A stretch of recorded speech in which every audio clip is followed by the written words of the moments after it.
अस्सलाम वालेकुम नाजरीन, आप देख रहे हैं JN न्यूज़ और मैं हूं आपकी होस्ट रुबीना चौधरी।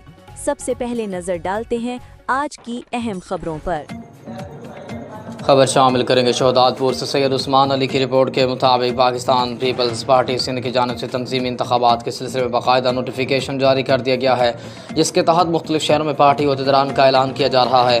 इसी सिलसिले में शहदादपुर सिटी के लिए भी अहम तकर्री सामने आई है, जहाँ पार्टी के मुतहरिक और देरीना रहनुमा उस्मान राजपूत को पीपल्स पार्टी सिटी शहदादपुर का सदर मुकर्रर कर दिया गया है।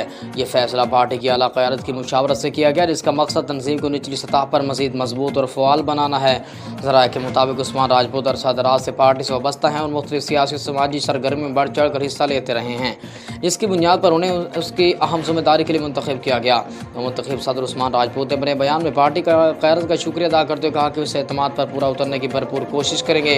उन्होंने कहा कि उनकी अवलिन तरजीह पार्टी को मज़ीद मुनज़्ज़म करना, कारकुनान को मुतहर्रिक करना और अवामी मसाइल को उजागर करके उनके हल के लिए अवामी इक़दामात करना होगा।